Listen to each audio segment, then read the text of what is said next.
નમસ્તે મિત્રો.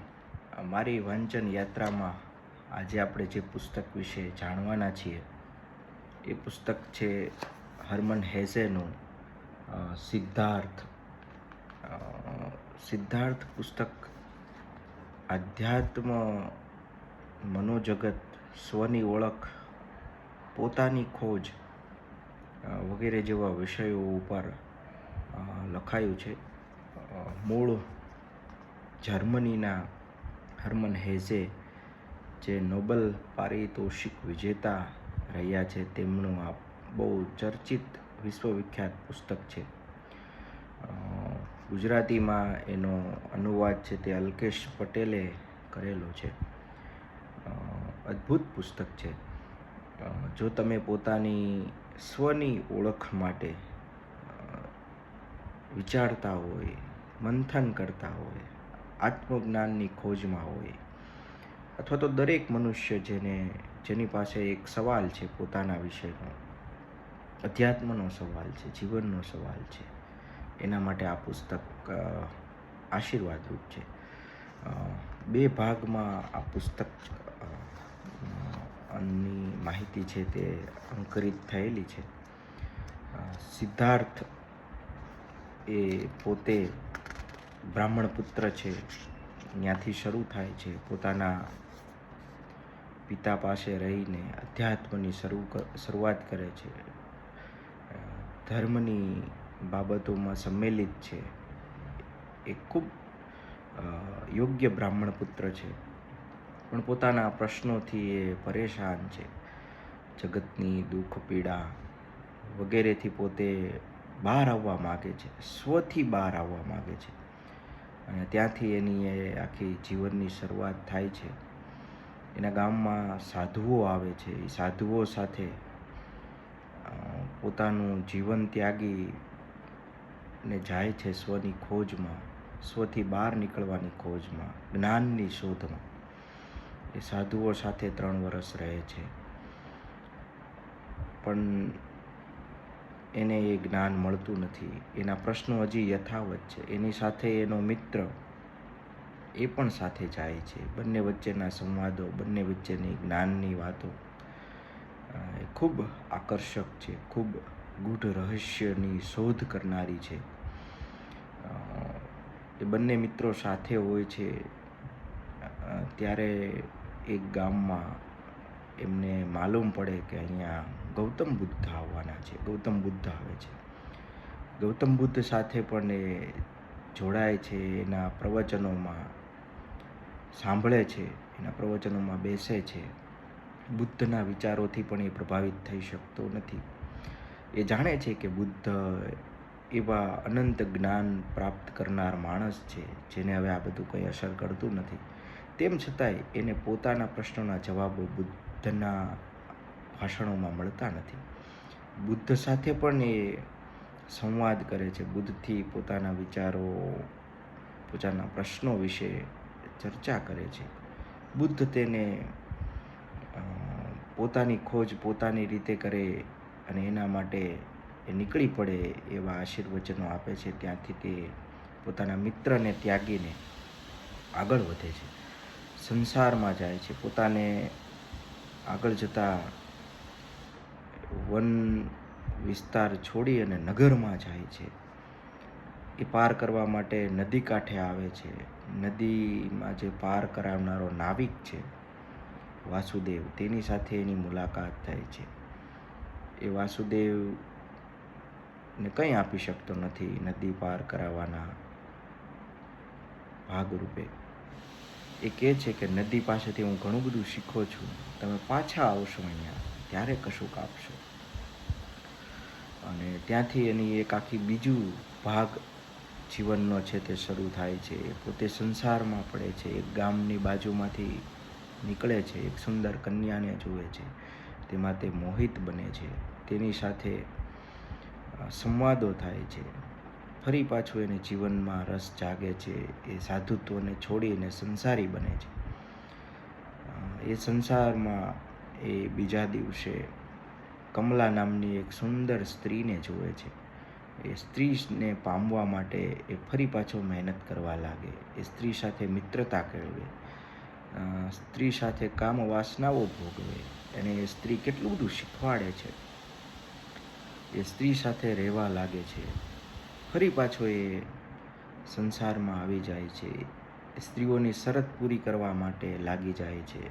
એને કેટલું બધું કમાવવું હોય છે, એને ભેટ સોગાદો આપવી હોય છે, જેથી કરીને એ સ્ત્રીને પામી શકે, અને એ સંસારના એ નિયમોમાં પાછો ઓળઘોળ બની જાય છે.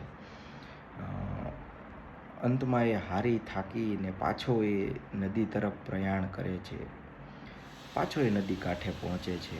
સંસારી બની ગયા પછી કમલા એના પુત્રની માતા બનવાની હોય છે, એને પણ એ છોડી દે છે. હજી એને એ જવાબ મળતો નથી, એ સંસારમાં પણ એને એ જવાબ મળતો નથી. નદી કાંઠે જઈને વસવા લાગે છે. પેલો વૃદ્ધ નાવિક સાથે એની મુલાકાત થાય છે, એની સાથે રહેવા લાગે છે. નાવિક પણ મૃત્યુને ભેટવા સુધી પહોંચી ગયો હોય છે, અને એક સમયે એ પણ મૃત્યુ પામે છે. એ પોતે નાવ ચલાવીને જીવન ગુજારવા લાગે છે. એ નદી સાથે એના સંગાથમાં ઉતરી જાય છે, પણ એ નદીના સંગાથે રહેતા રહેતા એ નદીમાંથી કેટલું બધું શીખે છે. નદીનો નાદ એને ઓળખતા આવડે છે, જે એને નાવિકે વાત કરી હતી. એ નદીમાંથી એને જે ઓમકાર મળે છે, એ નાદ મળે છે. નદી કંઈક એને શીખવે છે, એ કંઈક કહે છે, રોજ નદી કંઈક કહે છે ને એ કંઈક શીખતો જાય છે. એને નદી પાસેથી એ જે શોધમાં હતો એ જ્ઞાન, એ અદૃશ્ય જ્ઞાન પ્રાપ્ત થાય છે.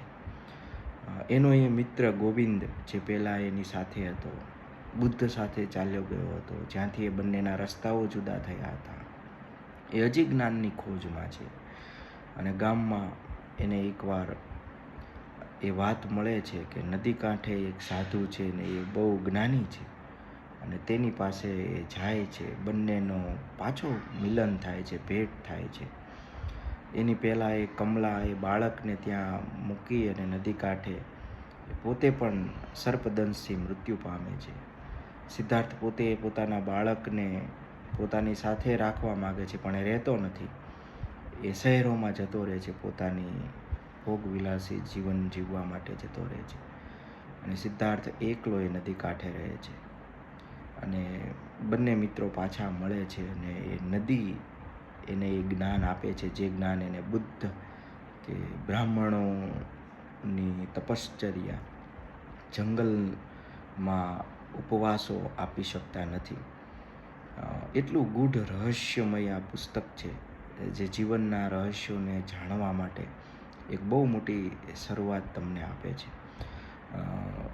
સિદ્ધાર્થ નામથી જ એક પિક્ચર પણ બનેલી છે, ફિલ્મ પણ થઈ છે.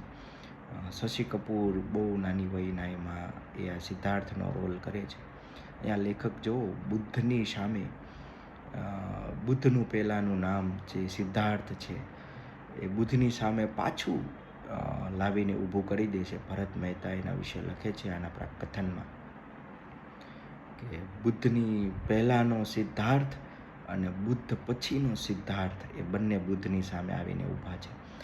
તો આપણા બધામાં એક સિદ્ધાર્થ રહેલો છે, જેને કંઈક શોધવું છે, કંઈક પામવું છે, જે માત્ર સંસારથી અલગ થઈને કે સાધુત્વને પામીને જ થઈ શકે એવું નથી.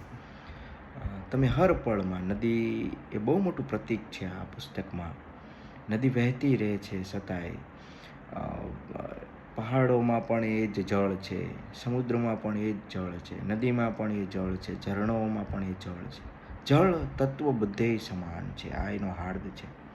છતાંય તે વહેતું રહે છે જુદા જુદા સ્વરૂપમાં. આપણા સૌમાં આત્મા એ સમાન છે, અને એ છતાંય જીવંત રહે છે, સદાય વહેતી રહે છે. આપણે ગમે તેટલા કર્મો કરીએ, જે કંઈ કાર્ય કરીએ, કાંઈ પણ પામવા માટે કરીએ, પણ તેમ છતાંય છેલ્લે આત્મા છે તે શુદ્ધાત્મા છે, એ હંમેશા સાત્વિક રૂપે બહાર આવે છે.